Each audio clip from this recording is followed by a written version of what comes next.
Jazz Odyssey. We're not about to do a free-form jazz exploration in front of a festival crowd. You are witnesses at the new birth of Squarepusher Mark II.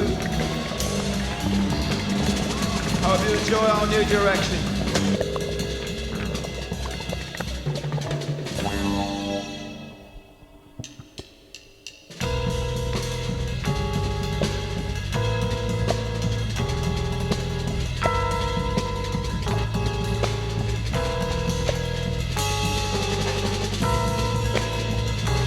On the bass, Tom Jenkinson.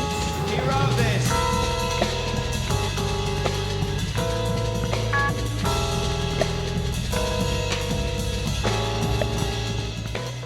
What's going on, everybody? This is Sean of Raw Select Music. Today I want to talk about this album right here. This is Squarepusher's Music is Rotted One Note. I always trip that up. Man, sucks having dyslexia. This album was released on October 12th, 1998, just a year and change after Hard Normal Daddy, widely considered to be his masterpiece album, which if you want to know my thoughts and opinions on that record, you can go check out the link over here. And this is definitely probably Squarepusher's most challenging and most unique record in his catalog. He's totally playing up his jazz fusion influence, and he completely seems to step away from the idea of sequenced drill and bass IDM electronic music for a much more organic sound. But with that being said, today I wanted to share my thoughts and opinions of this record with you guys and let you know whether or not it's worth checking out. So with that being said, yeah, let's talk about this guy. Like I said previously, Music is Rotted One Note is a pretty extreme departure for Tom Jenkinson, aka Squarepusher. Moving away from the jazz-infused IDM drill and bass sound, Music is Rotted One Note has him abandoning sequenced and electronic elements of his trademark sound and moving into almost Bitches Brew on the corner era Miles Davis jazz fusion territory. The reason for this switch up, according to an interview that he did with Perfect Sound Forever all the way back in 1999, he felt that this album was an interpretation of all the stuff that was important to him and was beginning to yearn for the unpredictability and randomness of improvising with live instruments. And at least critically, save one stuffy individual from Rolling Stone who gave it 1 out of 5 stars, everyone seemingly was in his corner. However, what do I think of this record? This is undoubtedly Squarepusher's most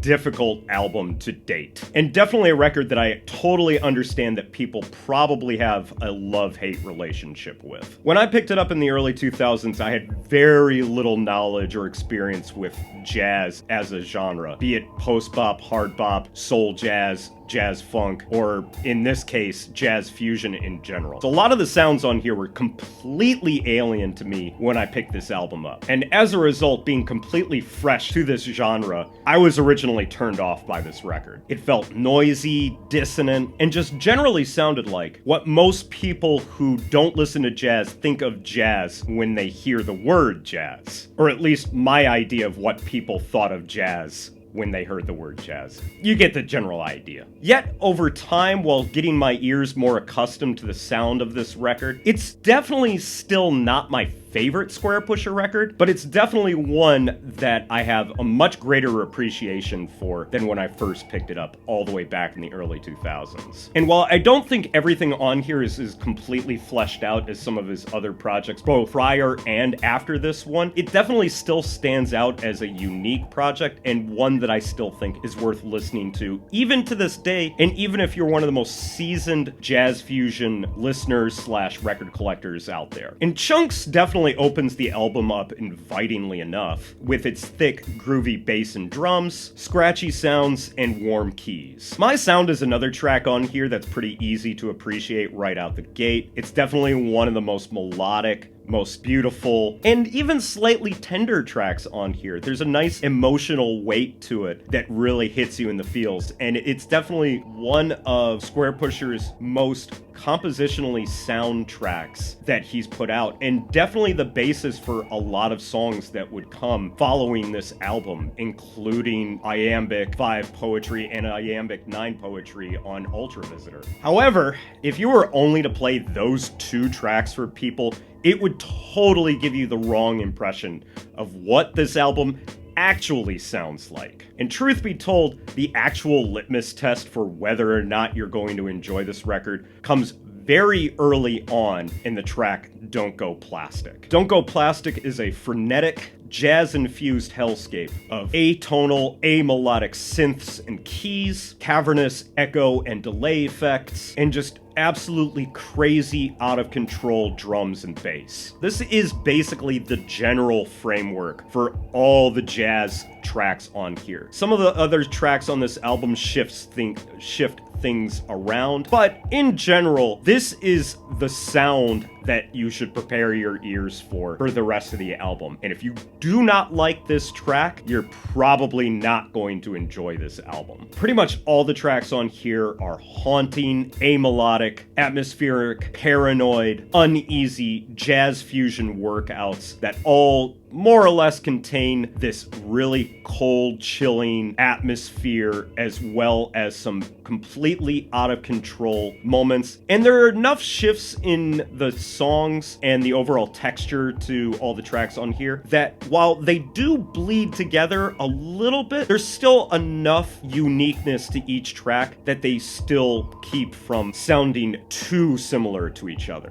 But to break things up across the album, there are several soundscape moments that are littered throughout the album, and they're not short tracks. A lot of these music concrete moments range from 1 to 4 minutes and take up at least half of the album, making it so it's split largely down the middle of 50% jazz tracks and 50% music concrete soundscape moments. As much as they break things up, don't expect any reprieve from all the cold harshness of this album, as they are just as cold and paranoid as all the other jazz tracks on here, and they really seem like they're placed in the midst of the album not just to break things up, but to actively test the patience of the listener. Yet, even with that being said, I still kinda love this album. The jazz tracks, aside from chunks and My Sound, have a certain vibe, atmosphere, and feel to them that still sound fresh and exciting to this day. My Sound is up there with some of Squarepusher's most melodically and compositionally brilliant tracks he's ever made. And even some of the horror soundscape musical concrete moments on this album, despite their harshness, have a certain appeal to them that I kind of enjoy. Specifically the last track on here, Last Approach, has a certain atmosphere that is unlike anything I've ever heard and deserves to be played